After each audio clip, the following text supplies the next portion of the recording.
অন্তর্বর্তীকালীন সরকারের প্রধান উপদেষ্টা ডক্টর মোহাম্মদ ইউনূস সম্ভবত সেফ এক্সিট পেতে যাচ্ছেন না।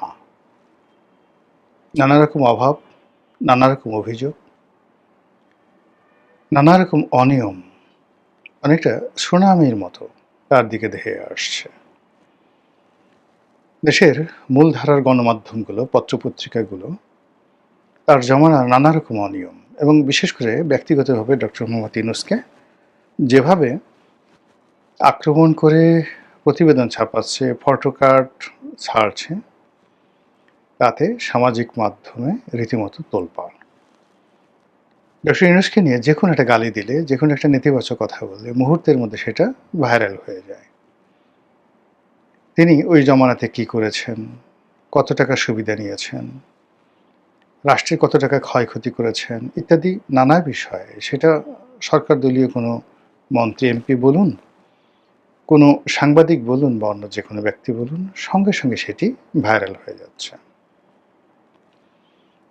অন্যদিকে যখন বর্তমান সরকার ১/১১ মানে ওই যে ২০০৬ সনে যে ১/১১ হলো, সেই ১/১১-র কুশীলব আছেন, বিশেষ করে মাসুদ উদ্দিন চৌধুরী, জেনারেল খালেদ মামুন, ডিজিএফআই-এর প্রধান, তাদেরকে যখন গ্রেপ্তার করা হলো এবং তাদের কাছ থেকে যে জবানবন্দি আদায় করা হয়েছে,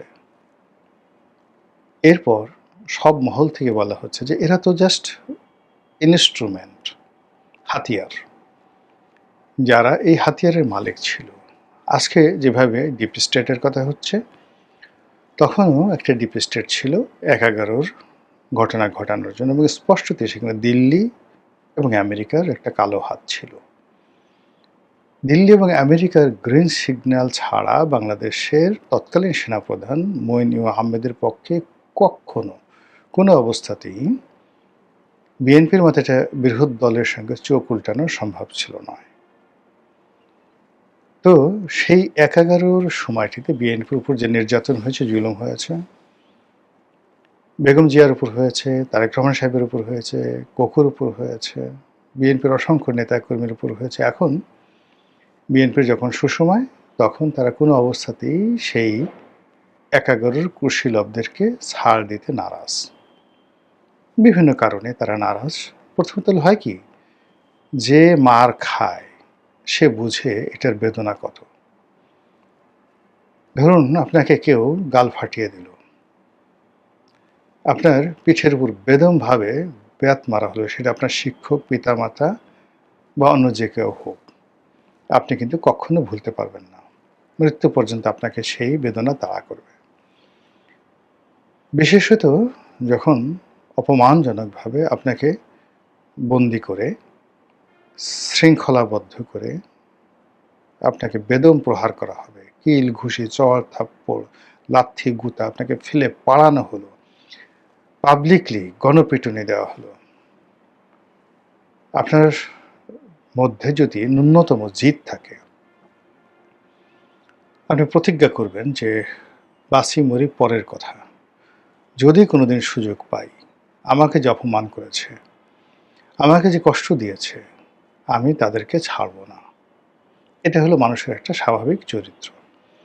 আর আমরা এর বাইরে ক্ষমা মহত্বের লক্ষণ, ক্ষমা ঔদার্য, এইভাবে ক্ষমা করে দাও, ওভাবে ক্ষমা করে দাও, এটার পেছনে গল্প থাকে, অনেক কাহিনী থাকে, অনেক মিথ্যাচার থাকে এবং ক্ষেত্র বিশেষে যাকে বলা হয় যৌনতা থাকে, রাজভাণ্ডার থেকে, সিংহাসন থাকে। যেমন ধরুন, কোনো রাজা আপনাকে বেদমভাবে মারল, রাজ দরবারে চাপকে আপনার পিঠের চামড়া তুলে দিল, আপনি সেনাপতি, বের হয়ে গেলেন। অভিযোগ ছিল আপনি রাজার মেয়ের সঙ্গে প্রেম করেন। তা আপনি জঙ্গলে চলে গেলেন সঙ্গী সাথী নিয়ে, শক্তি সামর্থ্য অর্জন করে, গেরিলা যুদ্ধ করে সে রাজ্য দখল করে ফেললেন।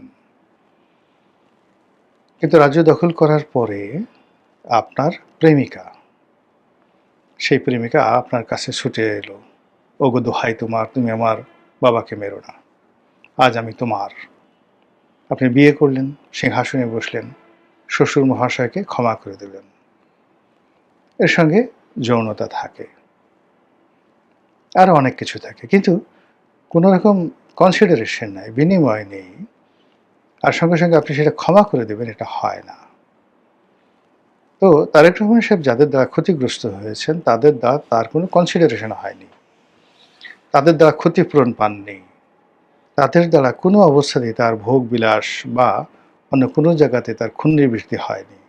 তো কাজেই তাদেরকে তিনি ক্ষমা করবেন না, এবং তিনি যে লোকদেরকে গ্রেপ্তার করছেন তার ফলে ক্রমশই তালিকা দীর্ঘ থেকে দীর্ঘতর হচ্ছে। কারা কারা এই ১১ সাথে জড়িত আছে, এবং সবার শীর্ষে চলে যাচ্ছে মতিউর রহমানের নাম প্রথম আলো সম্পাদক, মাহফুজ আনামের নাম ডেইলি স্টারের সম্পাদক, গ্রামীণ ব্যাংকের ডক্টর মোহাম্মদ ইউনূসের নাম চলে আসছে, ব্রিগেডিয়ার সাখাওয়াতের নাম চলে আসছে, আরও অনেকের নাম যারা এই মুহূর্তে বাংলাদেশে আছে।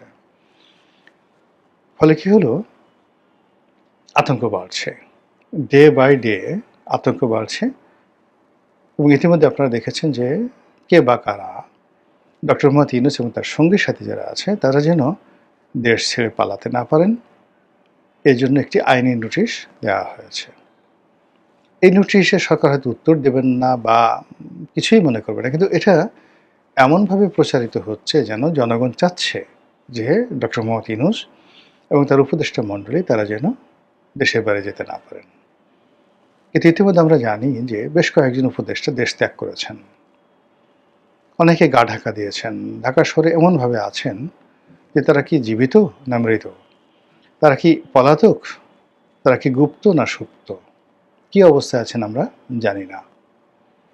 আর কয়েকজন ওভার স্মার্ট হয়ে দেখানোর চেষ্টা করছেন আমরা শেখ হাসিনার জন্য এটা করেছি, আন্দোলনকারীদের জন্য এটা করেছি, জুলাই বিপ্লবের জন্য এটা করেছি, সরকার ক্ষমতায় থাকতে আমরা সারা বাংলাদেশ সোনায় সোহাগা করে দিয়েছি, সোনার কাঠি রূপোর কাঠি দিয়ে জাদুর বাক্স বানিয়ে ফেলেছে বাংলাদেশে, কিন্তু কাজ হচ্ছে না। এর কারণ হলো তারা যা কিছুই করেছেন তাতে বিএনপির কোনো উপকার হয়নি। বিএনপির উপকার হয়েছে খলিলুর রহমান সাহেবকে দিয়ে, বিএনপি নিয়ে নিয়েছে। বিএনপির উপকার হয়েছে যাকে দ্বারা ডক্টর মোহাম্মদ ইউনূসের কাছাকাছি, তাদের সবাইকে বিএনপি রিহ্যাবিলিট করেছে। আর যে সমস্ত লোক চিৎকার করছেন, চেঁচামেচি করছেন, বিভিন্ন কথাবার্তা বলছেন, তাদের দ্বারা যদি বিএনপি অপমানিত হয়ে থাকেন, ক্ষতিগ্রস্ত হয়ে থাকেন, অথবা বিএনপির কোনো স্তরের নেতাকর্মীদের সাথে যখন তাদের সুসময় ছিল তখন যদি তাদের কোনো ভালো সংযোগ না থাকে, প্রত্যেকটা লোক ডলা খাবেন, একেবারে পাটা দিয়ে পুতা দিয়ে যেভাবে ডলা দেওয়া হয় ওই ডলা খাবেন। আমাদের দেশে যাওয়া হয়, ক্ষমতায় যাওয়ার সঙ্গে সঙ্গে মানুষ চোখ উল্টায় ফেলে। দীর্ঘদিন আপনার সাথে সম্পর্ক, আপনার বাসায় আসে, আপনার কাছে টাকা নেয়, পয়সা নেয়, আপনার দালালি করে, এরকম একজন লোক, রাস্তার মানুষ, হঠাৎ করে দেখা গেল মন্ত্রী হয়ে গেছেন, এমপি হয়ে গেছেন, তারপর ভাবটা এরকম আপনাকে যে চেনেন এরকম তাদের কোনো লক্ষণ না। তো উপদেষ্টাদের মধ্যে অনেকে একটা সময় বিএনপির পিছে পিছে ঘুরঘুর করতো, বিএনপির অফিসে একটা দাওয়াত পাওয়ার জন্য, বিএনপির একজন নেতার সঙ্গে একটু ভালো সম্পর্ক স্থাপন করার জন্য তাদের কত রকম চেষ্টা তদবির ছিল। আর যেই মুহূর্তে তারা ক্ষমতা পেল, মুহূর্তের মধ্যে আমি কার খালুরে, আমি কার মামুরে, আমি মানে এটা হয়ে গেছি, আমি ওটা হয়ে গেছি।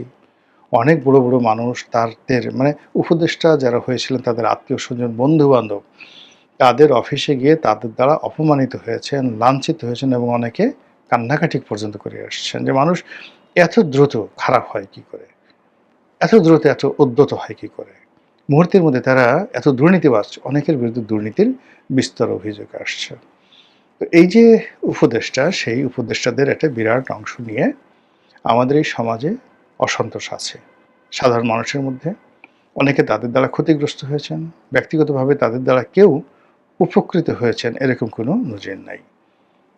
তো যা হোক, এখন তাদের সুসময় চলে গেছে, কেউ তাদেরকে ডেকে জিজ্ঞাসা করছে না, তারা একা একা কোথাও ঘোরাফেরা করতে পারছে না, মুরগির বাজারে, মাছের বাজারে, সেলুনে, বিপণী বিতানে কোথাও তারা ঘোরাফেরা করছে না, কোনো মিডিয়া তাদেরকে ডাকছে না, কেউ তাদের নাম নিচ্ছে না, বরং চারিদিক থেকে এই উপদেশটাকে গ্রেপ্তার করো, ওই উপদেষ্টার বিরুদ্ধে দুর্নীতির অভিযোগ তদন্ত করো, ওই উপদেষ্টা কোনো কাজ করে না, ওই উপদেষ্টা যেন বিদেশে যেতে না পারে, এই ধরনের কথাবার্তা বলার পাশাপাশি এনসিপি নাহিদ ইসলাম তারা মানে এনসিপি নাহিদ ইসলামের যে দল, সেই দলের পক্ষ থেকে প্রায় সবাই যেটা বলার চেষ্টা করছেন যে ডক্টর মোহাম্মদ ইউনূস এবং তার উপদেষ্টারা একটা ইলেকশন ইঞ্জিনিয়ারিং করে বিএনপিকে তারা ক্ষমতায় বসিয়ে সেফ এক্সিট নেওয়ার চেষ্টা করেছে। অনেকে মন্ত্রী এমপি হিসেবে সেই বিএনপি সরকার ইনক্লুড হতে চেয়েছে, অনেকে রাষ্ট্রপতি হতে চেয়েছে। এটা হতে দেওয়া যাবে না।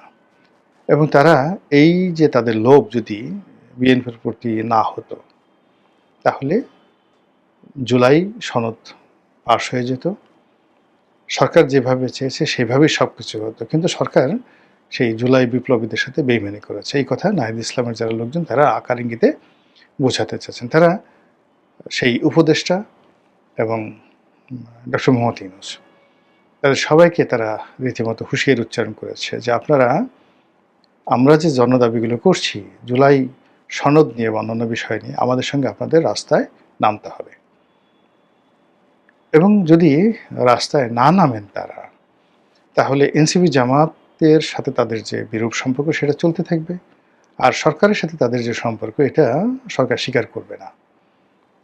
সরকার যাদেরকে স্বীকার করে তাদেরকে একীভূত করে নিয়েছে, বাকি যারা লোকজন আছে তাদেরকে করবে না। এর কারণে এরাও বিএনপিকে বিভিন্ন সময় জ্বালিয়েছে। ফলে কি হলো, আমাদের দেশে অতীতে যেভাবে তত্ত্বাবধায়ক সরকারের যারা লোকজন অনেকে হয়তো পরবর্তীতে সমাজে রেসপেক্টেড হয়েছেন, কিন্তু ১১ সরকারের যারা কুশীলব তারা আমাদের এই সমাজ থেকে উচ্ছেদ হয়েছে। তো সেই পরিস্থিতি চাইতেও মারাত্মক পরিস্থিতি তৈরি হয়েছে ডক্টর মোহাম্মদ ইউনূস এবং তার সঙ্গী সাথীদের ব্যাপারে। এর কারণ হলো, আর যাই হোক ১১ যারা প্রধান উপদেষ্টা ছিলেন তাদের কারোর বিরুদ্ধে দুর্নীতির অভিযোগ আসেনি। ডক্টর মোহাম্মদ ইউনূস যেবার তত্ত্বাবধায়ক সরকারের উপদেষ্টা হয়েছিলেন, তিনি শুধু নিজের জিঘাংসা সেটা যাকে বলে চরিতার্থ করেছিলেন। বেশ কয়েকজন লোককে তিনি মামলা মোকদ্দমায় ফাঁসিয়েছিলেন, কিন্তু ব্যক্তিগতভাবে দুর্নীতি করেছেন এরকম কোনো কথা আমি শুনিনি। অন্যান্য উপদেষ্টাদের কথা তো একেবারেই না, তারা ছিলেনই মাত্র ৩ মাসের জন্য। কিন্তু এইবার অনেক উপদেষ্টা, তাদের পিএস, তাদের এপিএস, তাদের আত্মীয় স্বজন, তারা নিজেরা, অনেকের স্ত্রী, অনেকের স্বামী রীতিমতো গ্যাং বানিয়ে, সিন্ডিকেট বানিয়ে রাষ্ট্রকে লুটেপুটে খেয়েছে, রাষ্ট্রের অনেক প্রতিষ্ঠানকে লুটেপুটে খেয়েছে, অনেক প্রাইভেট এন্টারপ্রাইজ তাদেরকে লুটেপুটে খেয়েছে, অনেক গ্রুপ অফ কোম্পানিজকে শেষ করে দিয়েছে। কাজে এগুলোর বিচারের জন্য চারিদিক থেকে যে আওয়াজ উঠছে, সেই আওয়াজের প্রেক্ষিতে ডক্টর মোহাম্মদ ইউনূস এবং তার যারা সঙ্গী সাথী তাদের কপালে যে কী হবে একমাত্র আল্লাহ ছাড়া আর কেউ বলতে পারে না। আসসালামু আলাইকুম ওয়া রাহমাতুল্লাহি ওয়া বারাকাতুহু।